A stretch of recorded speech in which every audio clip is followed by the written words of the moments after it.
Hola, ¿qué tal? Bienvenidos a este resumen semanal de Costa Rica Noticias. De inmediato vamos con las informaciones.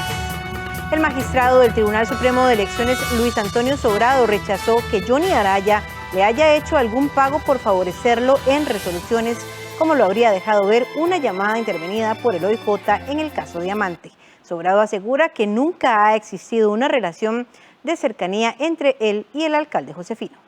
El alcalde de San José, Johnny Araya Monge, y el regidor municipal Rafael Ángel González Badilla mencionaron en una llamada intervenida una supuesta dieta para el presidente del Tribunal Supremo de Elecciones, Luis Antonio Sobrado. Así lo dio a conocer el medio ameliarueda.com. En la conversación que se dio entre Araya Monge y otro hombre identificado como Rafa, dialogan sobre un recurso que ganaron en las elecciones, a lo que el alcalde Josefino le habría respondido que él lo sabía porque había llamado hasta el presidente del Tribunal Supremo de Elecciones, a lo que Rafa le contestó que para eso le pagan la dieta, y Johnny confirmó lo anterior, indicando que sí, exactamente. Ante este cuestionamiento, el magistrado Luis Antonio Sobrado asegura que no ha existido a lo largo de los años ninguna relación de cercanía entre él y el señor Araya Monge, salvo las que corresponden entre una autoridad electoral y un cargo electo. En los asuntos conocidos en la jurisdicción electoral concernientes al señor Araya Monge o a cualquier persona en esa situación, el Tribunal Supremo de Elecciones no dispensa trato favorable alguno. Todas las decisiones adoptadas por el Pleno del Tribunal relacionadas con el señor Araya Monge, que están a disposición del público, están sólidamente fundamentadas, algunas concediéndole la razón y otras adversas a sus pretensiones procesales. Además, fue tajante diciendo que de haber existido esa llamada, se habría aplicado el criterio usual, que consiste en atender al interlocutor, advirtiéndole que no se puede adelantar criterio. Es totalmente falso el dicho del regidor relativo a un supuesto pago de dietas. Costarricenses, el pasado 27 de octubre tomé la dificilísima decisión de renunciar a mi magistratura en el Tribunal Supremo de Elecciones sin que la ley ni ninguna autoridad así me lo ordenara. Lo hice por razones de ética pública, en resguardo de la credibilidad del tribunal, pilar de la democracia. Sobrado anunció su renuncia a la presidencia del TSE el pasado 27 de octubre, tras estar en el cargo desde el 2007. El motivo de su dimisión se debe al conflicto de interés por la inscripción de la candidatura de Ana Lupita Mora, hermana de la esposa del magistrado. El ministro de Hacienda, Elian Villegas, se presentó esta semana al Congreso para rendir cuentas ante los diputados por el caso Cochinilla. El ministro de Hacienda, Elian Villegas, se presentó en la comisión que estudia el caso de corrupción en obra vial más grande en nuestro país, conocido por todos como el caso Cochinilla. El jerarca fue llamado a comparecer por dos razones. Una, para explicar por qué en el expediente judicial Mélida Solís, dueña de H. Solís y hoy en prisión preventiva por este tema, lo mencionaba en una llamada con una mujer identificada como Priscila, de quien no se especifica ni su puesto ni su apellido. En el expediente se aprecia la siguiente conversación, dice doña Mélida, sí, no, y paralelamente tengo una conversación para mañana con el ministro de Hacienda, que había sido abogado nuestro, Elian Villegas. Doña Priscila dice, sí, el que acaban de nombrar, ok. Mélida Solís dice, yo lo conozco muy bien, abogado personal de papi, mío, etcétera, entonces le tengo mucha confianza y antes de ir donde don Rodolfo, lo que quiero es preguntar que si está mal de fondos, que voy a poder darle absolutamente nada en conservación. Él entiende muy bien los contratos de conservación y todo lo entiende perfecto, pero es que él no, en qué momento nos asesoraba, inclusive él fue apoderado generalísimo de la empresa. Mientras he sido ministro de Hacienda, no me he sentado con doña Mélida, no he conversado con ella personalmente, no he conversado con ella por teléfono, ni he tenido ningún tipo de comunicación con doña Mélida Solís. ¿Y algún tercero que haya enviado doña Mélida para que entonces usted intercediera con el tema de los flujos de caja a favor de sus empresas? Mientras he sido ministro de Hacienda, no he intercedido por el flujo de caja de absolutamente ninguna empresa, ninguna de las que están aquí, ni ninguna otra empresa. El tema de los pagos por medio de la tesorería goza de una independencia importante y es un tema en el que el ministro, en mi caso, no me meto y ningún ministro se debería meter nunca. En este punto, Villegas sí reconoció haber trabajado cerca de 10 años para H. Solís, pero negó hacer cualquier movimiento de carácter ilegal. Entonces los servicios profesionales lo solicitaban distintos apoderados o funcionarios de la empresa, entre ellos doña Mélida. Dentro de sus funciones estaba la de asesorar en los procesos de contratación y licitaciones con CONAVI y el MOP. En algunos casos sí, aunque también en esos casos se contrataban abogados especializados en el área de contratación. Durante el interrogatorio, Villegas dio a conocer que en la auditoría del Ministerio de Hacienda existe una investigación por posibles llamadas que nunca se debieron dar entre miembros del gobierno y la Tesorería Nacional para saber sobre el pago que se tenía que realizar a algunas empresas. ¿Usted cuando se enteró, porque se tiene que haber enterado que Camilo Saldarriaga hacía eso, tomó alguna medida a lo interno del ministerio para evitar que esas prácticas se den? Para eso está todo un conjunto de bloques de legalidad que son los reglamentos respectivos a los cuales se tiene que aferrar directamente la tesorería. En todo caso, a raíz de lo que aquí se presentó, sí solicitamos un estudio de la auditoría interna. Ese estudio de la auditoría interna ha terminado con un conjunto de procedimientos administrativos que se llevan internamente y con una denuncia penal que ya fue presentada ante el Ministerio Público. ¿En qué consiste esa denuncia penal? ¿Podría contar? Debido al contenido mismo de la denuncia y de lo que es propiamente la labor de la auditoría interna, eso es confidencial. Es más, ni siquiera yo conozco el contenido de la denuncia. Pero la denuncia sobre qué tema es, no le estoy pidiendo los detalles, solo saber. La denuncia se hace a raíz precisamente de la investigación que solicitamos relacionada con este caso. O sea, ustedes sí encontraron que internamente había o que se dieron irregularidades en el manejo de estos pagos. Al menos la auditoría interna encontró que habían elementos que hacían necesario llevar adelante procesos administrativos y a su vez plantear una denuncia penal. El otro tema que debió explicar el ministro de Hacienda era la moción en el presupuesto extraordinario que se solicitó en el Congreso por 22.500 millones de colones que según el expediente judicial era utilizado para buscar cancelar deudas que tenía el CONAVI con H. Solís. En este tema Villegas dijo que él siempre estuvo en contra de que se diera ese presupuesto, ya que más bien estaban buscando recortar el gasto público y además aseguró que esa moción venía propiamente desde el CONAVI y no que salió del ministerio que él lidera. El Consejo Nacional de Vialidad valora sustituir a los funcionarios implicados en el caso Cochinilla si queda en firme la ampliación de las medidas cautelares que les impide asumir sus respectivos cargos.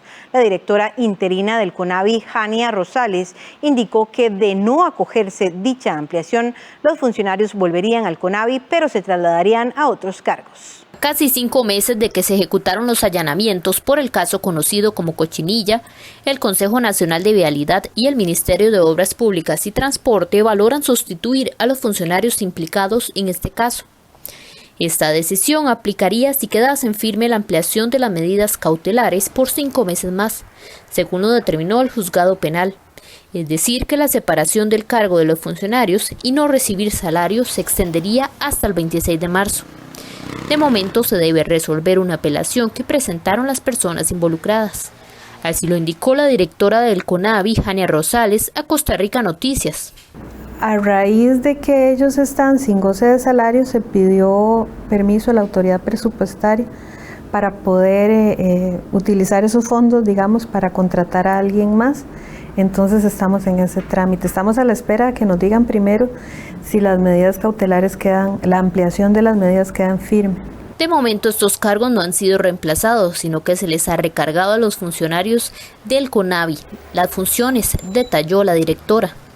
Pero ¿cuál es el escenario si no quedaran en firme las medidas cautelares? Si eso se tira para atrás, ¿verdad? Y ellos se reintegran a la institución, pues ya ha habido alguna conversación con recursos humanos para hacer los traslados de puesto, ¿verdad? Los funcionarios del CONAVI implicados en el caso Cochinilla son 9, sin embargo, una de las funcionarias se acogió a la pensión, así como el exdirector ejecutivo Mario Rodríguez. El juzgado penal solicitó para los funcionarios la suspensión del cargo y una orden que les impide acercarse a las oficinas del CONAVI, así como hablar con los testigos.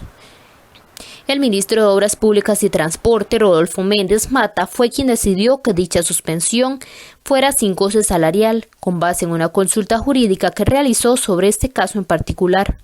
La suspensión de salario regía desde el 26 de junio hasta el pasado 26 de octubre, pero de ampliarse las medidas regiría hasta el próximo 26 de marzo.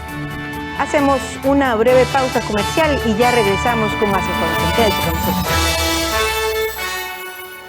Aquí puede pagar servicios públicos y privados. Buen punto. Acérquese a su banco en un punto BP, en donde también podrá realizar depósitos, pagar préstamos y tarjetas del Banco Popular. Ingrese www.bancopopular.fi.cr para conocer su punto BP más cercano. Banco Popular. Un cantante, un autor, un historiador, un padre, un esposo, un amigo y un artista.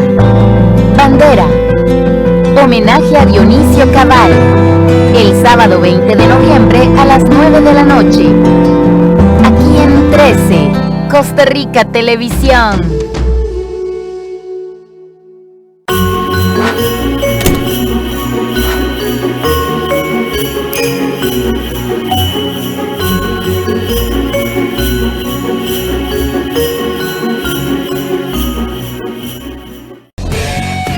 Regresan los Juegos Nacionales a 13, Costa Rica Televisión.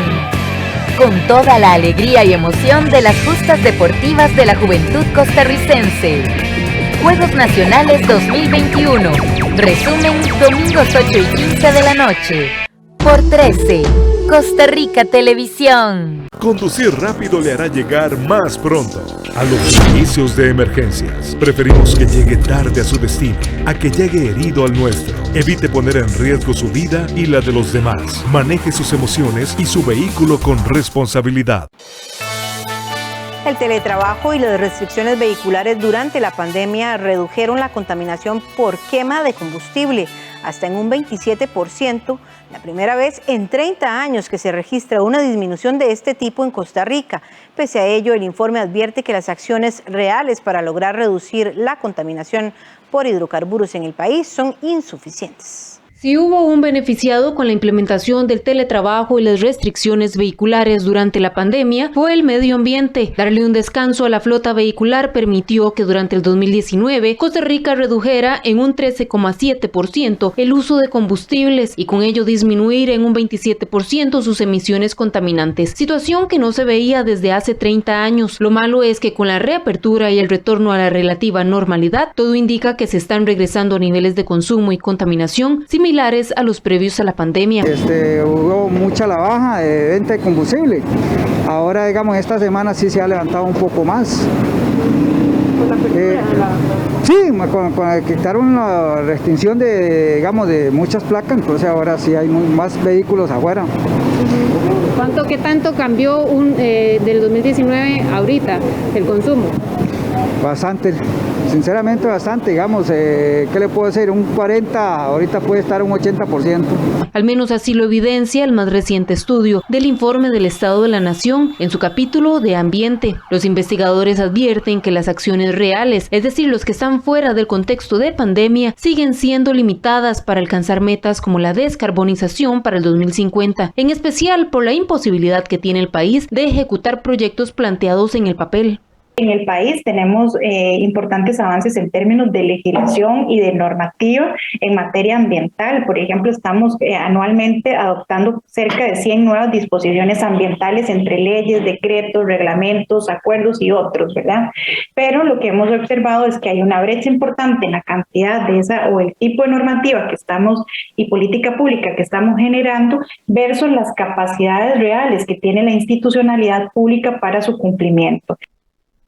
El estudio evidenció cómo la implementación del teletrabajo y la restricción vehicular sí tienen impacto positivo en la lucha contra el cambio climático, principalmente si se toma en cuenta que el sistema de transporte es una de las fuentes de mayor contaminación del país y que continúa en un crecimiento del 6% anual. Si vemos la evidencia en datos, el sector transporte pasó de utilizar un 62% de hidrocarburos en el 2019 a un 57% en el 2020. Esto se justifica en parte a que durante este año Costa Costa Rica utilizó un 24% menos la flota vehicular, lo que a su vez se traduce en menos emisiones de CO2 al pasar de 7,8 emisiones de toneladas de CO2 al año a 5,7 millones de toneladas de CO2 al año, es decir, un 27% menos respecto a lo esperado. La baja en la contaminación del sector transporte responde en gran medida a que se utilizaron menos los vehículos de tipo automóvil y transporte pesado, los primeros porque representan más de un 50% de la flota vehicular y los segundos porque son los que más contaminación generan. La investigación también encontró una baja importante en el servicio del bus y el tren, situaciones que, si bien afectó el servicio público, ayudó a reducir los niveles de contaminación. Estos cambios coyunturales responden justamente a las medidas que se tomaron para atender la pandemia, pero no a políticas, ¿verdad?, que estén pensadas o formuladas para hacer transformaciones de fondo en problemas estructurales importantes.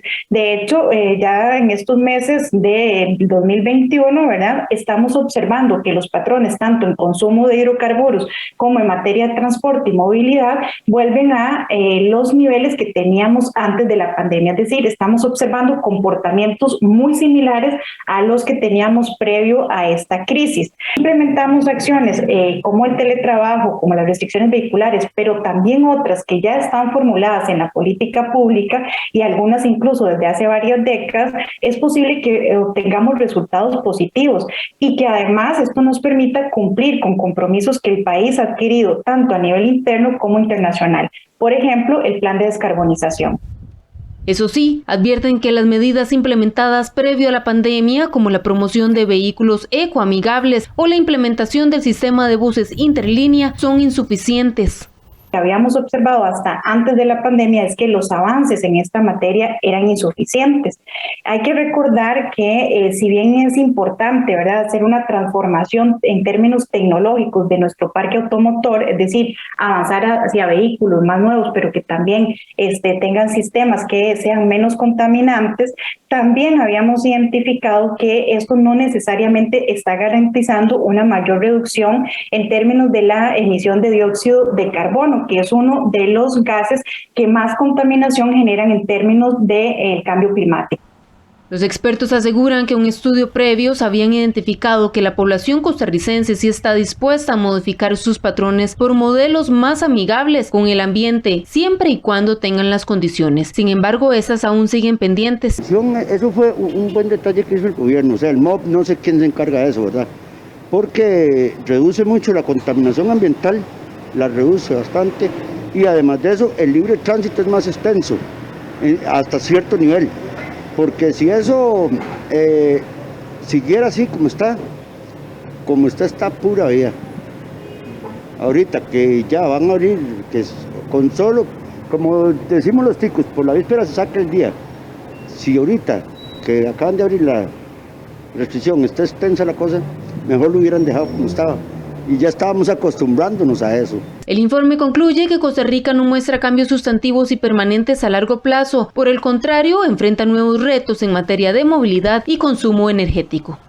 Los diputados de la Comisión de Ingreso y Gasto Público mostraron indignación total ante el silencio rotundo que guardó el exdirector de la Dirección y Evaluación de la Calidad del Ministerio de Educación Pública, Pablo Mena, en el arranque de la investigación que se da por las pruebas FARO. Silencio total. Esto fue lo que decidió hacer Pablo Mena, exdirector de la Dirección y Evaluación de la Calidad del Ministerio de Educación Pública hasta hace unas semanas, a su llegada a la Comisión de Ingreso y Gasto Público de la Asamblea Legislativa, la cual recibía a este primer compareciente para que rindiera cuentas por todo lo ocurrido con los polémicos folletos de las pruebas FARO. Es en razón de esto que, sobreviniendo la convocatoria de parte de esta comisión, hago de su conocimiento que he decidido acogerme al derecho constitucional regulado por el artículo 36 de la Constitución Política, absteniéndome de emitir cualquier criterio, opinión o respuesta sobre el asunto por el cual se me ha convocado en este foro legislativo, de manera tal que con ánimo de no entorpecer o alterar los procesos que puedan abrirse en contra de mi persona, será en las instancias respectivas en las que me referiré al tema de conformidad con las reglas que dicta el debido proceso. Ante esto, los diputados mostraron indignación por el silencio de Pablo Mena. Don Pablo, a mí sí me hubiera gustado que usted nos aclarara muchas dudas con el maltrato que sufrieron los niños en las pruebas recientemente realizadas. Me hubiera gustado también que nos contara qué papel jugó el Consejo Superior de Educación, quien ahora dice que no conocía las pruebas y que resulta que dice que son diferentes a las aplicadas. Quisiera que nos hubiera contestado qué perseguían o qué pretendían ustedes violando la intimidad de nuestra niñez. ¿Usted ya lo notificaron o solamente lo que dice la prensa por el momento?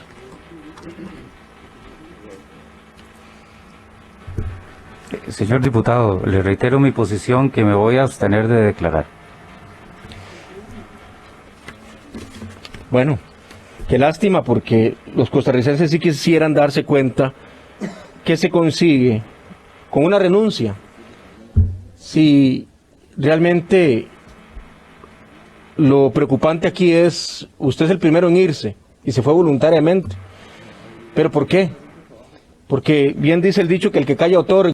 El silencio provocó tanta indignación a la diputada Shirley Díaz, quien le dijo a Mena que era una vergüenza que él fuera un funcionario. Indignación, eso es lo que siento esta tarde. Vergüenza ajena, es otra cosa que siento. Yo quiero preguntarle viéndolo a la cara, ¿usted tiene hijos? ¿Puede contestar eso o se abstiene también de declarar algo tan básico?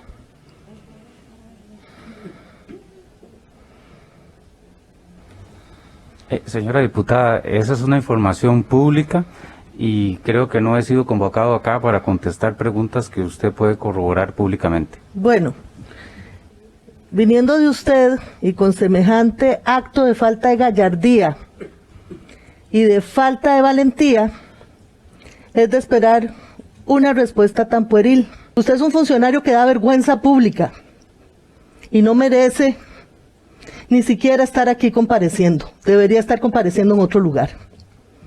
En las pruebas FARO se incluyeron preguntas a estudiantes sobre factores socioeconómicos de sus familias que podrían haber violentado la protección de datos sensibles que garantiza la ley.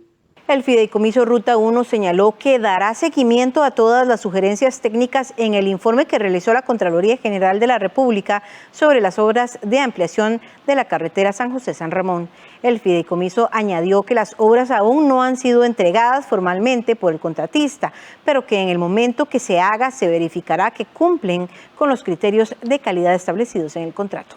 El Fideicomiso Ruta 1 señaló que a través de la empresa supervisora acatará y dará seguimiento a los señalamientos que hizo la Contraloría General de la República en un informe de auditoría que realizó sobre los proyectos viales que se ejecutan en la carretera San José-San Ramón. Se trata de las obras que se llevan a cabo en este momento, como el paso de desnivel en la Firestone, la construcción y ampliación sobre el río Alajuela, río Ciruela, río Segundo y el nuevo conector Barrial Castella. El Fideicomiso Ruta 1 destacó que estas obras aún se encuentran en proceso de ejecución, por lo tanto no han sido entregadas de manera oficial por las empresas contratistas. En primera instancia es fundamental aclarar que las obras del lote 1 del programa de obras impostergables que corresponden a los puentes sobre el río Ciruelas, río Alajuela, río Segundo, el paso a desnivel en Firestone y el conector Barrial Castella son obras que aún no han sido aprobadas a la contratista y por lo tanto tampoco han sido recibidas a satisfacción por la administración.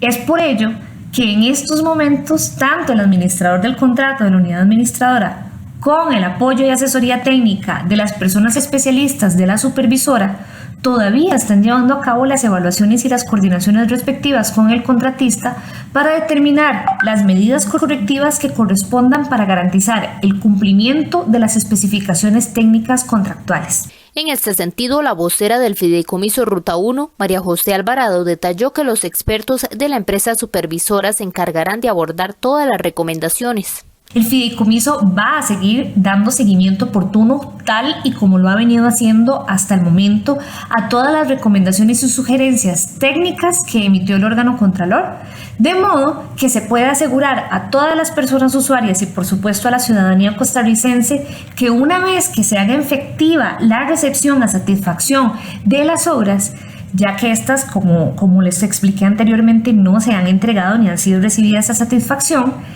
que cuando eso suceda, lo sea porque cumplen con todos los requerimientos técnicos y las buenas prácticas de ingeniería. El Fideicomiso Ruta 1 añadió que solicitó a la NAME de la Universidad de Costa Rica uno de los informes que no fue emitido anteriormente con el fin de plantear las mejoras necesarias de acuerdo como lo establece el contrato. El Fideicomiso Ruta 1 está conformado por el Ministerio de Obras Públicas y Transporte y el Consejo Nacional de Vialidad en calidad de fideicomitentes y el Banco de Costa Rica en calidad de fiduciario. Hacemos una nueva pausa comercial y ya venimos con más.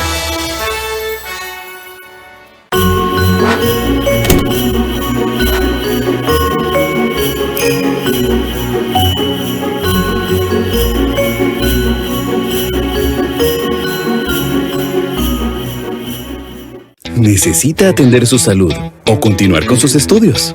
Hoy más que nunca, cuente con nosotros. Solicite su crédito en nuestra página web, por Banca Fácil o en todas nuestras oficinas. Banco Popular y de Desarrollo Comunal.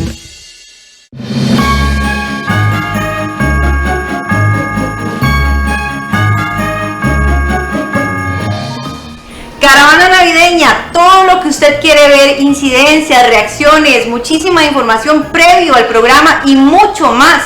Usted lo puede encontrar en nuestras plataformas digitales y en nuestra página web en Costa Rica Medios.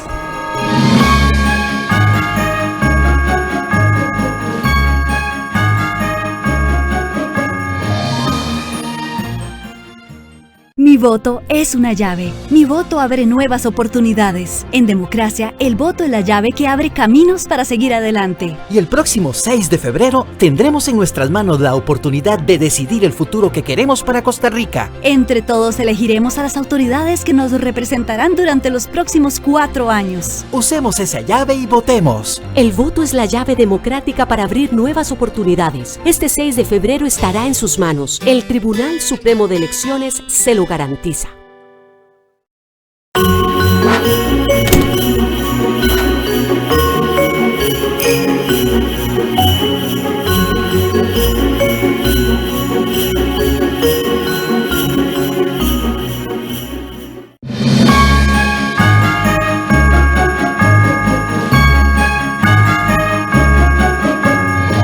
La celebración de final de año comenzó ya, Francini, y no sabes el montón de sorpresas que le tenemos preparados a todos y cada uno de ustedes en casita. Así es, Marito, y seremos parte de Caravana Navideña con muy buena música, excelentes artistas y un montón de sorpresas. ¡Los esperamos!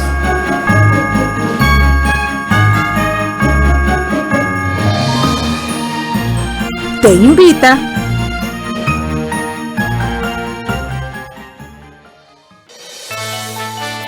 El Tribunal Supremo de Elecciones aprobó a 10 empresas para que realicen las encuestas del proceso electoral que recién comienza. Quienes ejecutan esta labor sin autorización del tribunal se verán expuestos a multas que pueden llegar hasta los 23 millones de colones.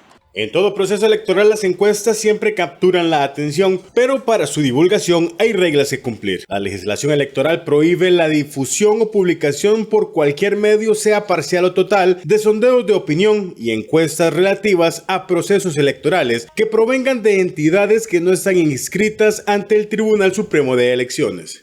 En su perfil de Facebook o en Twitter ya realiza algún tipo de sondeo de estos y lo divulga como público, podría enfrentarse a las sanciones que están previstas en la legislación electoral. Si alguien incumple las disposiciones del TSE, las multas podrían ir de los 2 hasta los 50 salarios base, es decir, de 924.500 colones hasta los 23,1 millones. Otro dato que es de suma importancia es que desde días antes de las votaciones, la publicación de encuestas está prohibida. Para el 2022 el llamado a las urnas será el 6 de febrero y el día 2 será el último chance para hacer publicaciones. En total, fueron 10 las firmas autorizadas entre empresas privadas y académicas. Estas son las empresas y organizaciones que pueden realizar los sondeos: Opinión Política CICRL, Sid Gallup Latinoamérica S.A., Universidad Latina, Demoscopía S.A., Universidad Nacional, Programa del Estado de la Nación, Enfoque Investigación MP LTDA, CIEP UCR, BIS Blanco y Sánchez Consultores S.A. e Índice X S.A. prohibición que establece el Código Electoral lo es para la divulgación y no para la elaboración. Se podrían estar elaborando ejercicios de esta naturaleza mientras no se divulguen.